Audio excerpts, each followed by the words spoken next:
In 1993, an actor was shot dead on a film set. The gun was loaded with a blank. He was filming his own death scene in a movie about a man who comes back from the grave. People have called it a curse ever since. The truth is simpler and worse. One real bullet stuck in the barrel, and nobody knew it was there. This iceberg is full of movies like that. Some of them left real bodies behind. Others only left a legend. A children's classic that poisoned its own star. A swimming pool filled with real human skeletons. A cursed object its creator later admitted he made up. Because the only difference between a curse and a coincidence is who gets to tell the story. These were real people, and we are going to treat every one of them with respect. This is all for educational purposes. Let's get into it. Level 1. Annabelle. If you've seen The Conjuring, you know Annabelle as a cracked porcelain doll with a painted grin, sitting behind glass in a haunted museum. Almost none of that is true, and the parts that are true only exist because two people said so. The real Annabelle is not porcelain and not sinister looking at all. She's an ordinary Raggedy Ann rag doll, the soft kind a child would sleep with. According to the story told by paranormal investigators Ed and Lorraine Warren, the doll was given to a nursing student named Donna as a birthday gift in 1970. Donna and her roommate said it moved on its own, changed rooms, and left them handwritten notes. A medium supposedly told them the doll was inhabited by the spirit of a girl named Annabelle Higgins. The story only gets thinner the harder you look at it. Every single piece of it, the movement, the notes, the spirit, the later claims that the doll hurt someone, comes from the Warrens themselves. There's no police report, no medical record, and no death certificate connected to the doll anywhere. The Warrens built a career on it, charging admission to their occult museum in Connecticut, giving paid lectures, and eventually selling the rights that became one of the biggest horror franchises on Earth. The doll still exists. She sat for decades inside a locked glass case with a small sign that read, "Positively do not open." And that is really the whole verified story, a rag doll in a box, and a couple who made a living telling the world she was dangerous. Whatever you believe about the Warrens, the case has never rested on a single piece of evidence that any of us can actually check. Robert the Doll.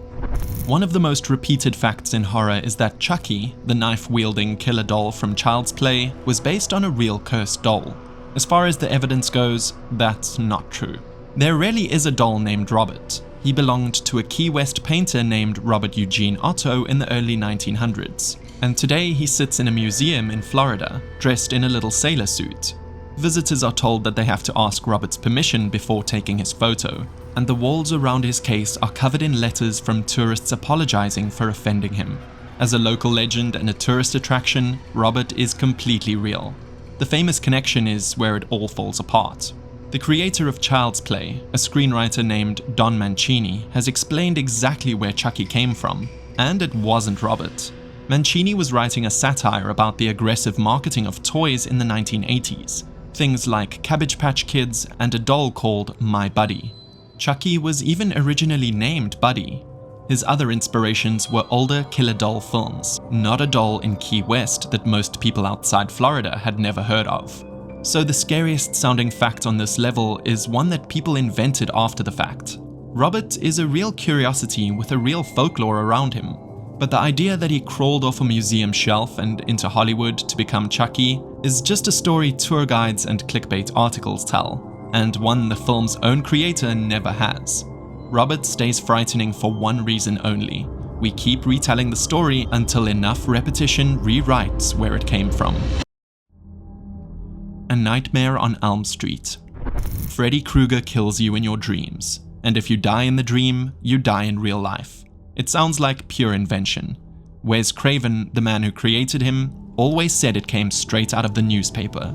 In the early 1980s, the Los Angeles Times ran a series of reports about young, healthy men who were dying in their sleep for no medical reason anyone could find. Most of them were Hmong refugees who had fled Laos after a secret war and resettled in the United States. They were not sick. They simply went to sleep and didn't wake up. Craven has said one account in particular stayed with him. a young man so terrified of his own nightmares that he refused to sleep for days, hiding coffee to stay awake, until he finally drifted off and died that same night. That's the point where a spooky story turns into a real medical mystery. These deaths were documented and tracked, eventually grouped under the name Sudden Unexplained Nocturnal Death Syndrome. Health officials in the United States recorded a real cluster of them among Southeast Asian refugees. For years, no one could explain why it struck young men in their sleep, and only later did research connect many of the cases to an inherited heart condition that can trigger a fatal rhythm at night.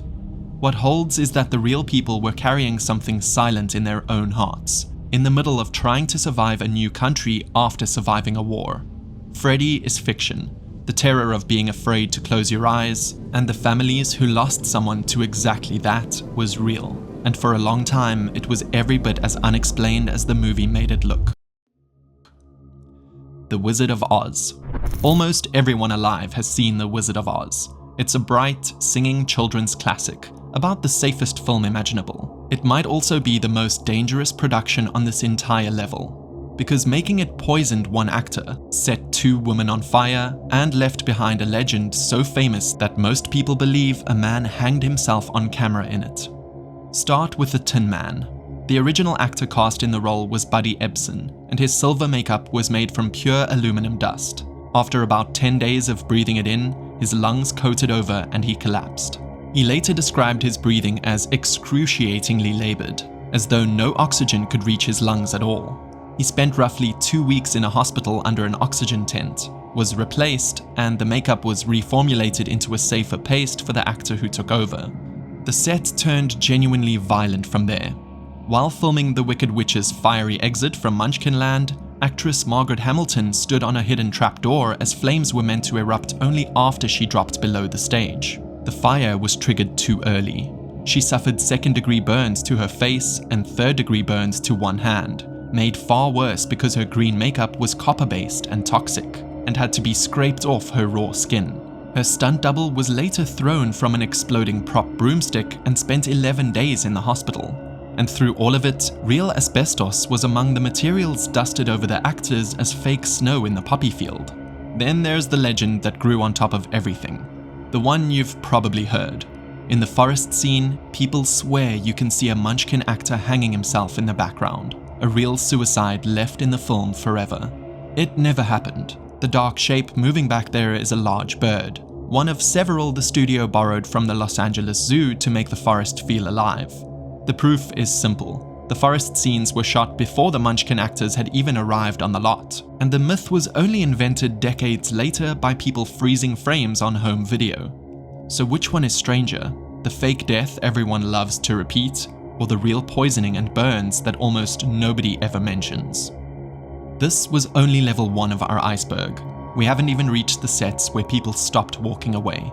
On that last one, the danger was real, but everyone survived it. As we go deeper, they stop surviving, and the harm lands on the actors, the crews, the people making the movie themselves.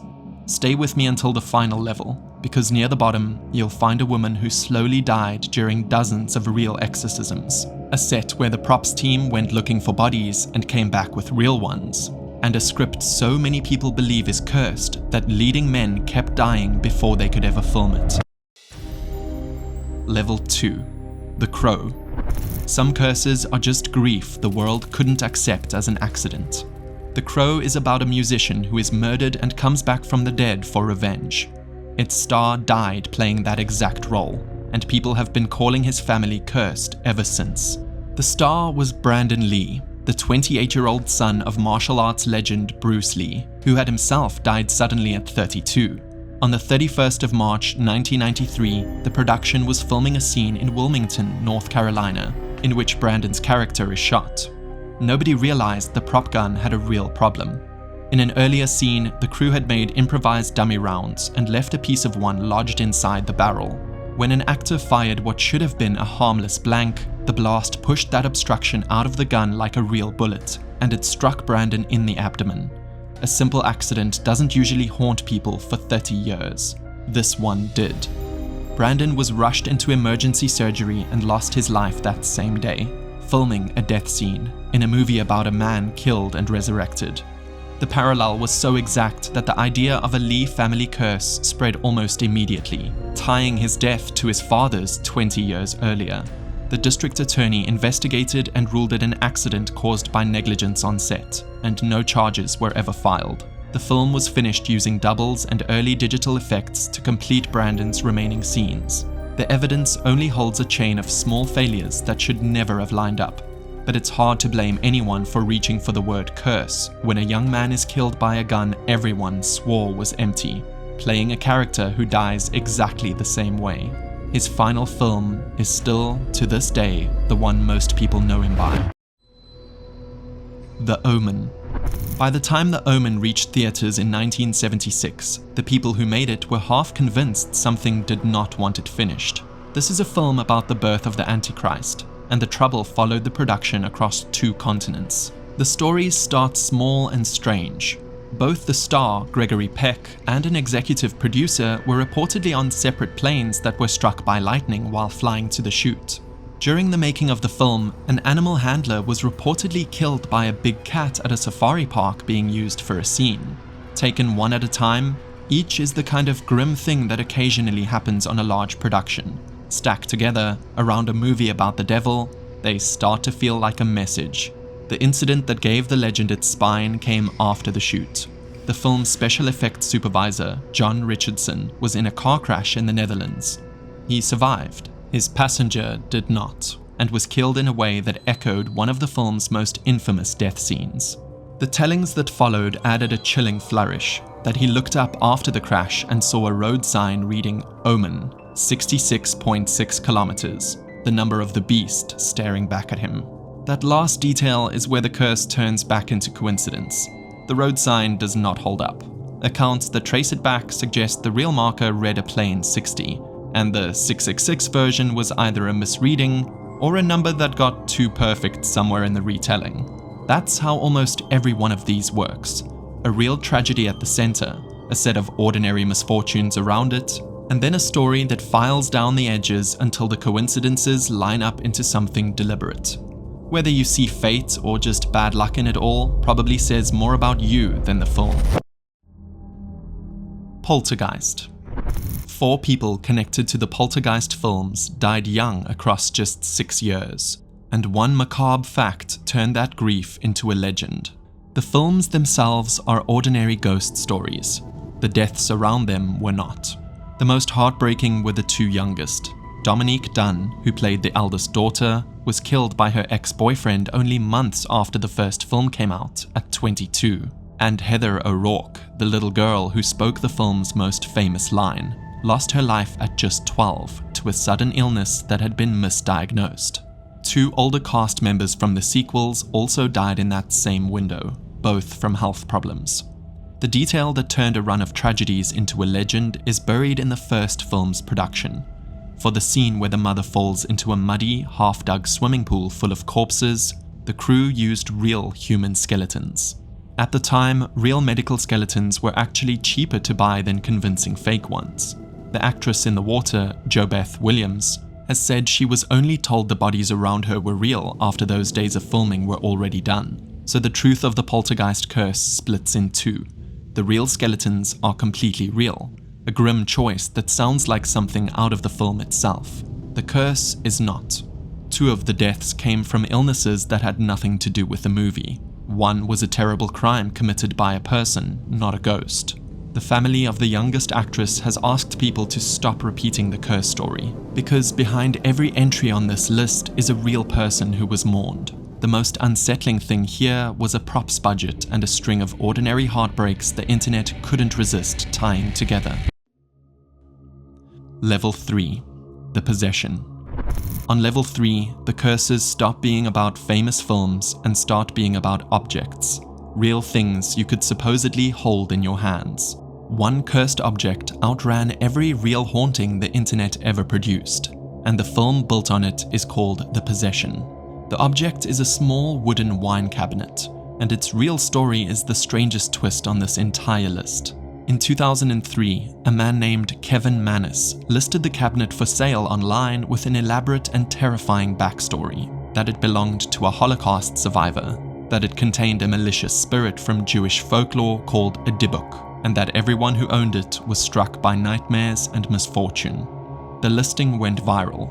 The box passed from owner to owner, inspired by a Los Angeles Times article, got optioned by Hollywood, and eventually ended up on display in a celebrity paranormal museum. Millions of people came to believe it was one of the most dangerous haunted objects in the world. Then the whole thing collapsed. In 2021, Kevin Mannis openly admitted that he had made the entire story up.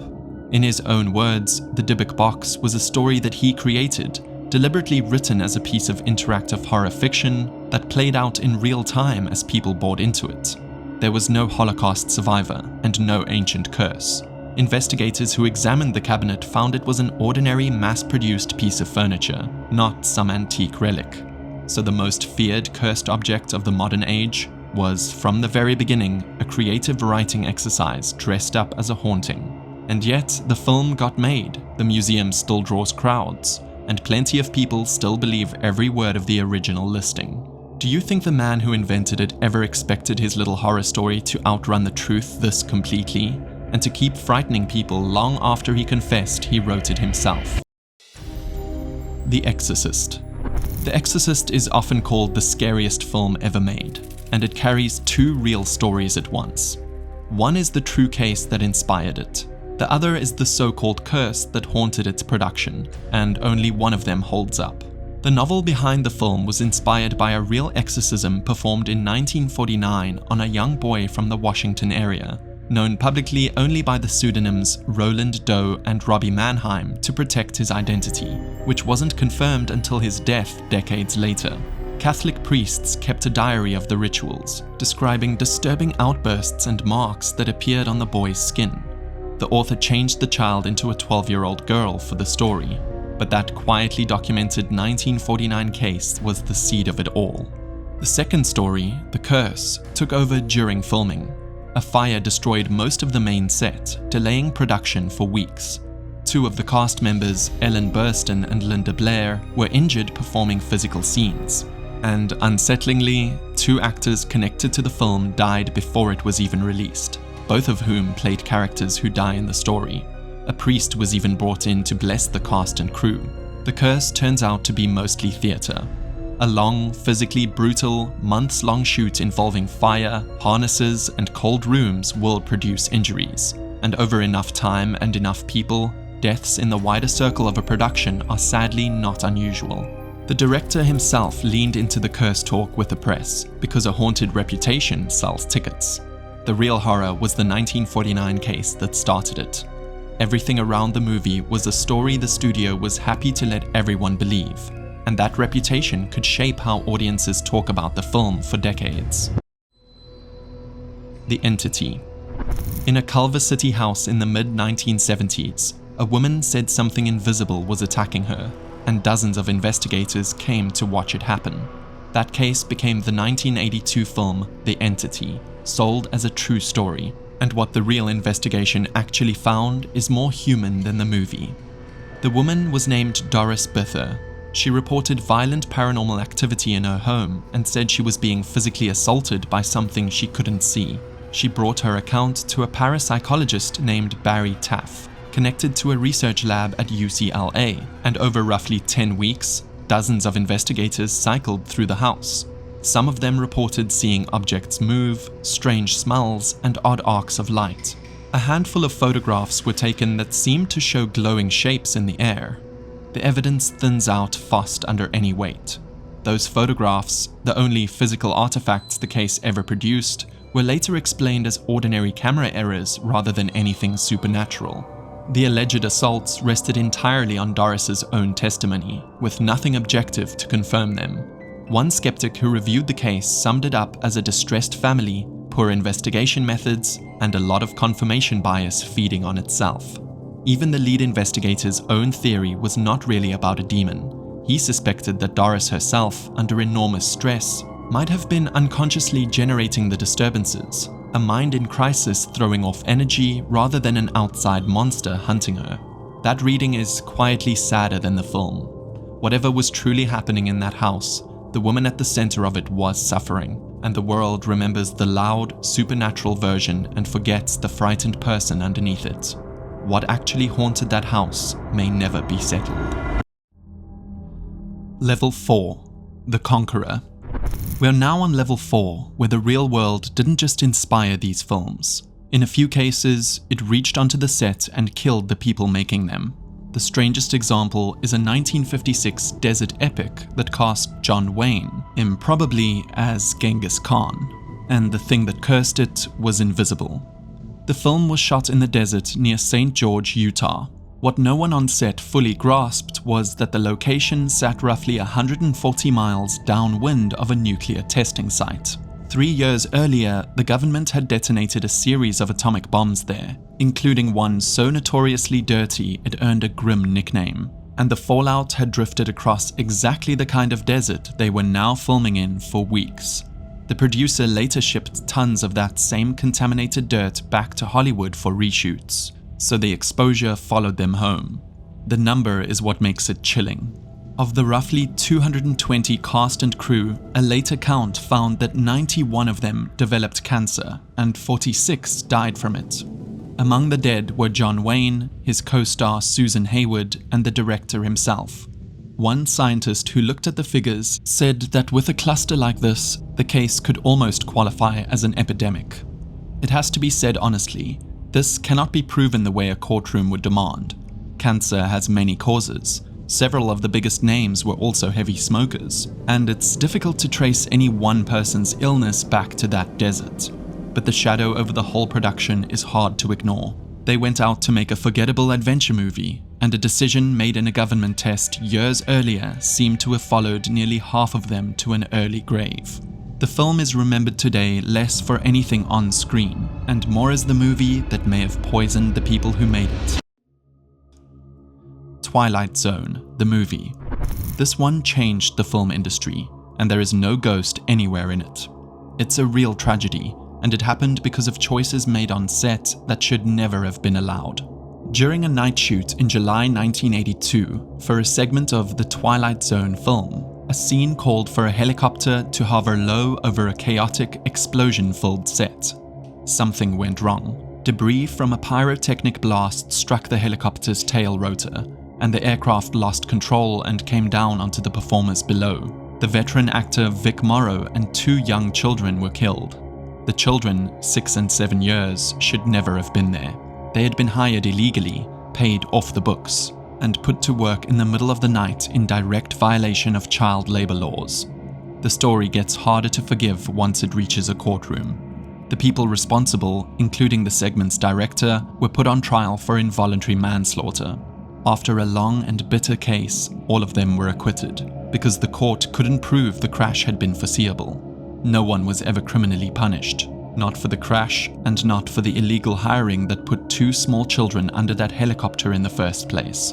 What the tragedy did leave behind was change. It forced new safety rules for stunt work, tighter enforcement of the laws protecting child performers, and a lasting shift in how seriously the industry treats danger on set. It's a bitter kind of legacy.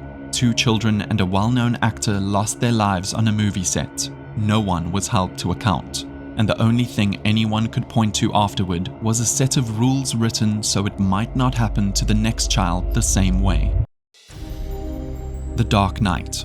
The Dark Knight gave us the most acclaimed comic book performance ever put on screen. It's also the film people reach for when they talk about a modern Hollywood curse, because the man who gave that performance was dead months before anyone saw it.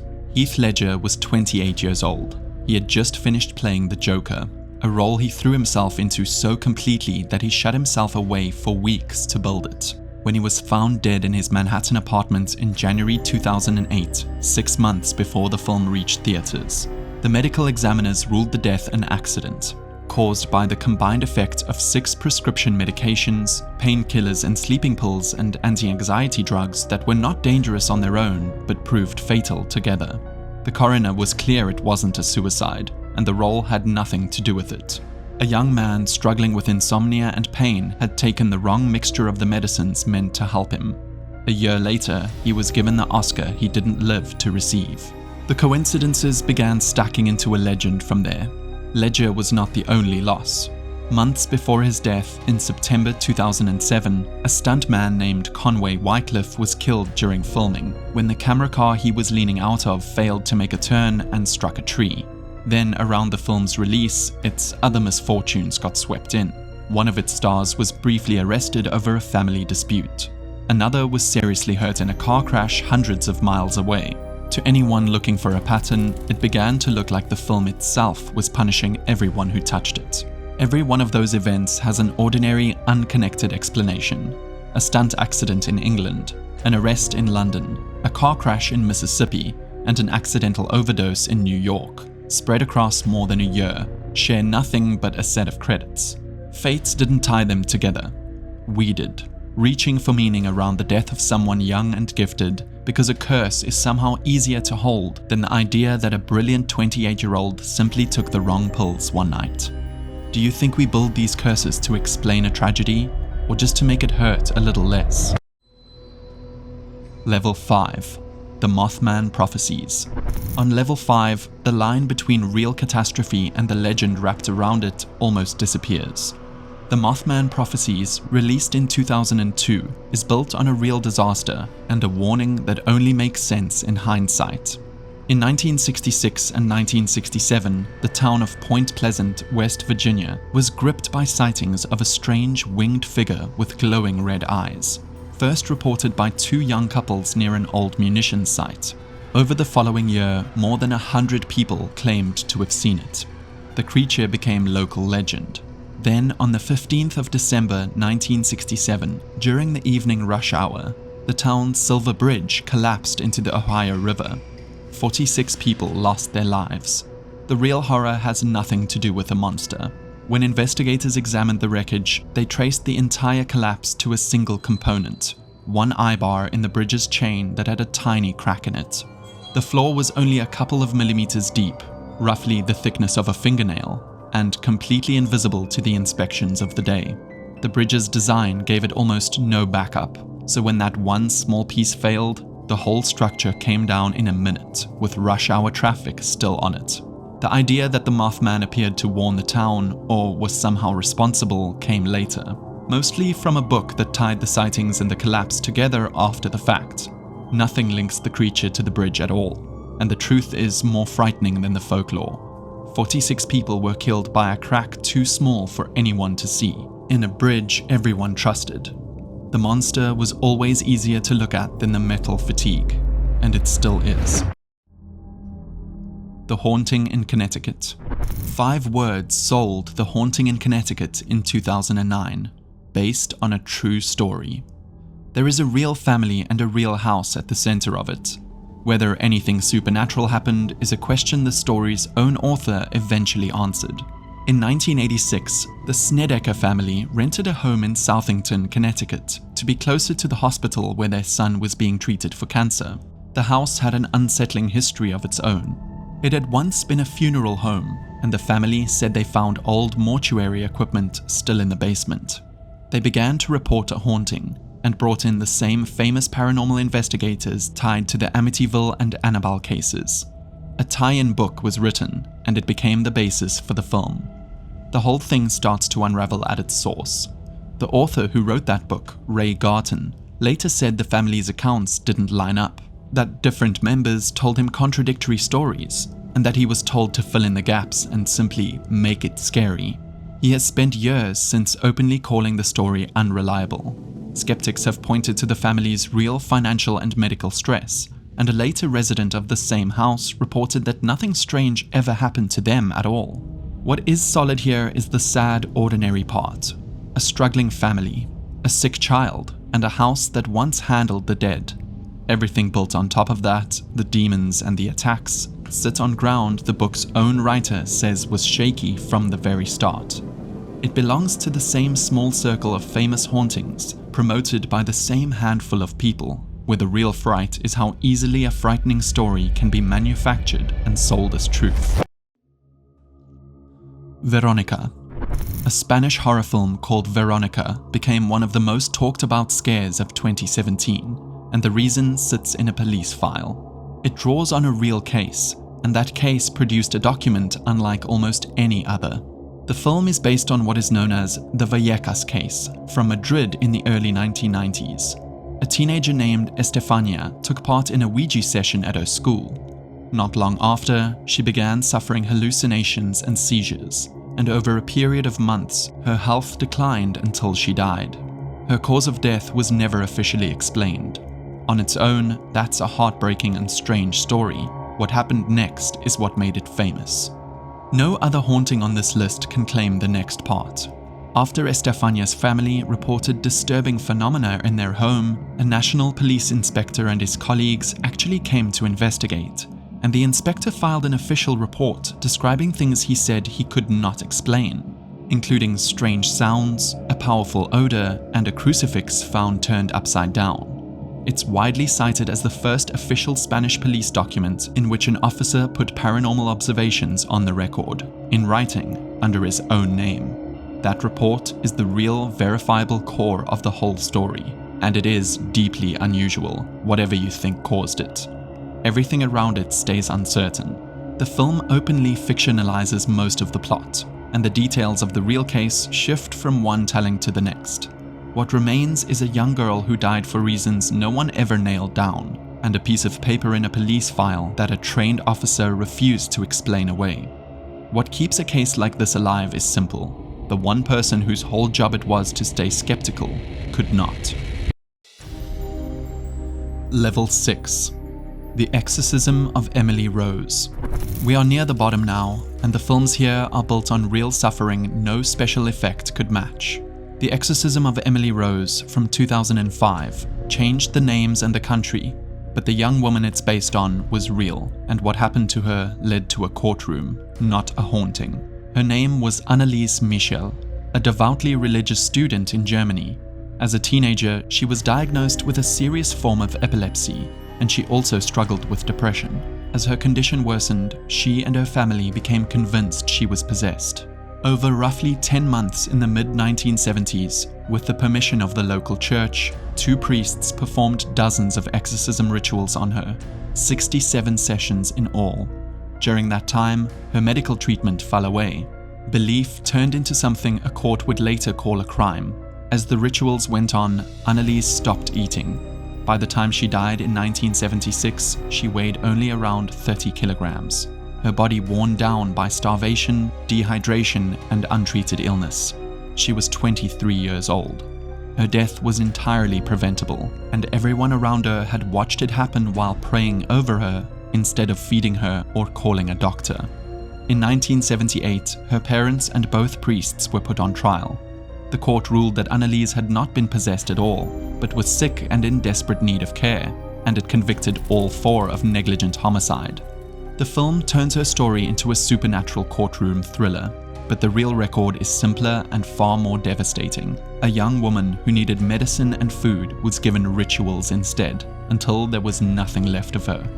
Do you think the people who loved her truly believed they were saving her, right up until the end? Winchester.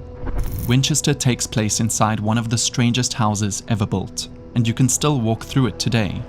The mansion is real, the endless construction is real, and the woman at the center of it was real. The curse that supposedly drove her is where the truth and the legend part ways. Sarah Winchester was the widow of the heir to the Winchester rifle fortune.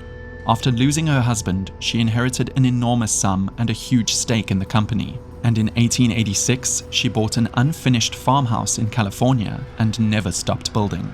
Construction continued for around 36 years, until her death.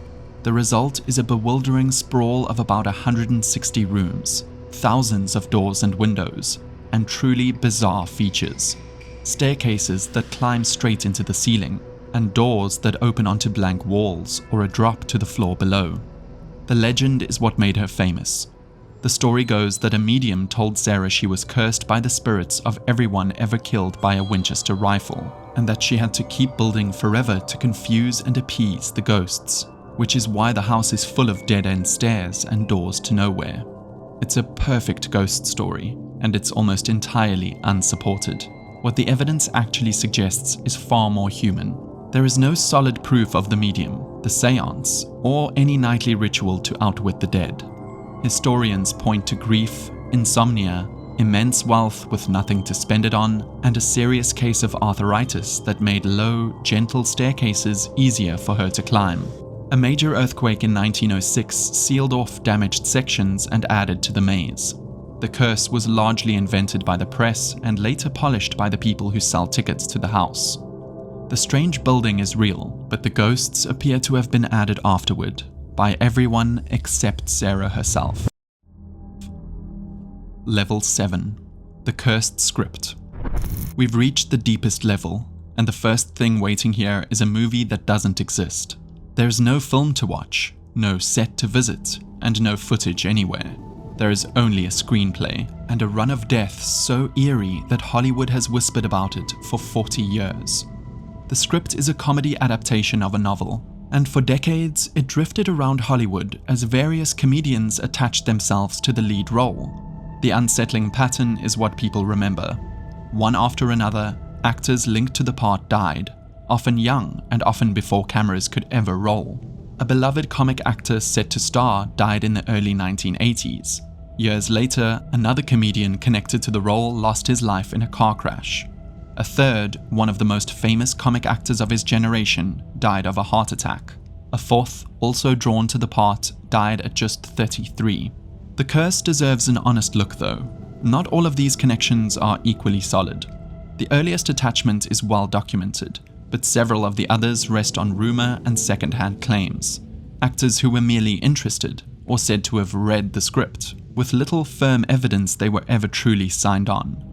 It's the kind of list that grows in the retelling, gathering more names each time the story's passed along. That is really the whole engine of it. 5 comedians from the same era, several carrying real health and personal struggles, dying over a span of about 15 years, is a sad run, but it's not a statistically strange one.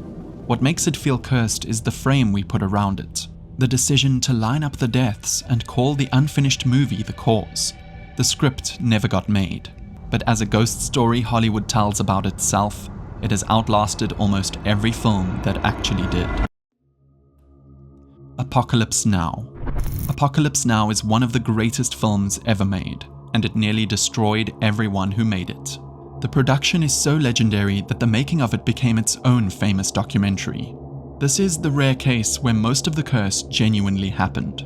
The film was shot in the Philippines, and the disasters came in waves. A massive typhoon tore through the production and destroyed a large portion of the sets, shutting everything down for weeks.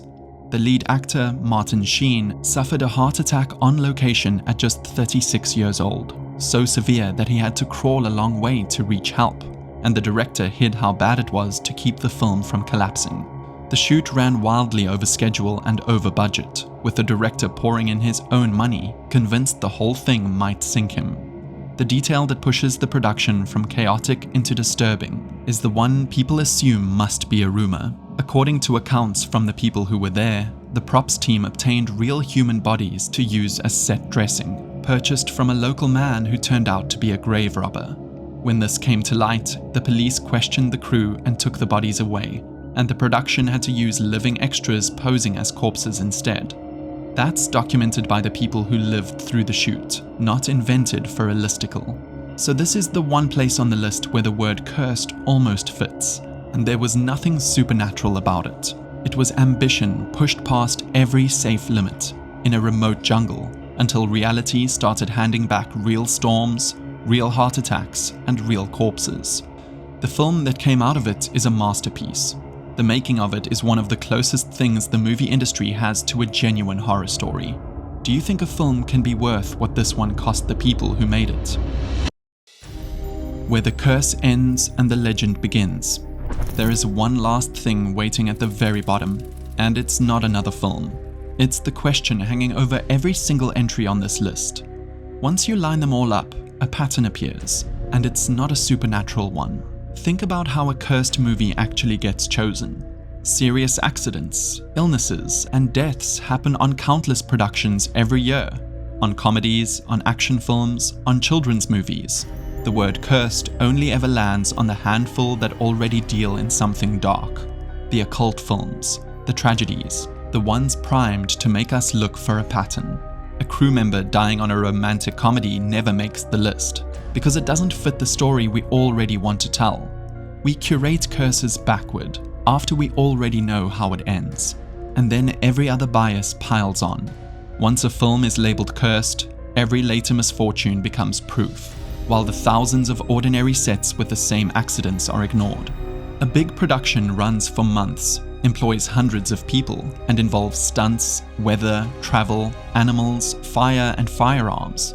Over that many people and that much time, tragedy is statistically expected, and there is always someone with a reason to keep the legend alive, because a curse sells tickets, fills museum tours, and turns a string of sad coincidences into content. That is the real trap of this whole genre. The invented curses bury the real horrors underneath them. The manufactured haunting buries a struggling family who only ever wanted to be near a hospital for a dying child. The Lee family curse buries a young man killed by simple negligence on set. The dream demon buries the refugees who really were dying in their sleep. So if there's one thing to carry away from the bottom of this iceberg, it's this. A curse is assembled backward, out of coincidences we were always going to be able to find. And the real people at the center of these stories deserve to be remembered as what they actually were. Looking back at all of these, the strangest part is how often the truth was sitting right underneath something we told ourselves was just a spooky story. A ragdoll in a glass box that only ever moved in someone's telling. A crack the width of a fingernail that dropped a bridge into a river. And a young woman who needed a doctor and was given 67 exorcisms instead. I'm genuinely curious which one you will still be thinking about tonight. Was it the pool full of real skeletons that nobody warned the actress about? Or the man who confessed decades later that he invented the most feared cursed object in the world with a single online listing? Drop it in the comments, because I read every single one. And I'll be honest, doing this one left me wondering whether we reach for the word cursed, because some part of us would rather believe in a haunted film than accept how much real, ordinary tragedy is hiding behind the movies we love. Tell me where you land on that, because I do want to know. If you made it this far and you want more of these, hit subscribe, because there is always another iceberg below this one. Stay safe, and I'll see you in the next video.